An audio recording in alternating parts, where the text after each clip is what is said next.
কবিতাৰ শিৰোনাম জীৱনটো আচলতে কি? কথা মানস প্ৰতিম মালি, আবৃত্তিকাৰ অমৃত ৰাজ। মই বুজি নাপাওঁ যে জীৱনটো আচলতে কি।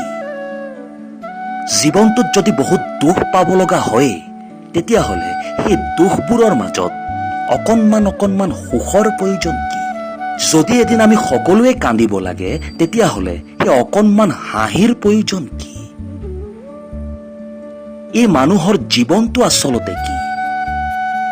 এদিন আমি সকলো মৰিবই লাগিব, তেন্তে আমি কৰা অহংকাৰবোৰৰ প্ৰয়োজন কি?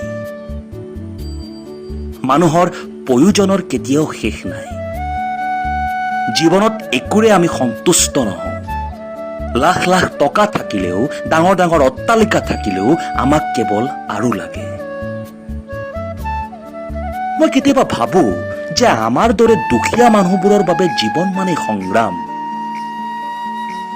আমি কষ্ট কৰিলেহে দুবেলা দুসাঁজ খাব পাম।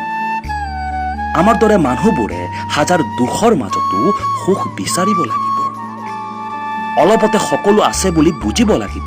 আচলতে এই আমাৰ সুখী জীৱন।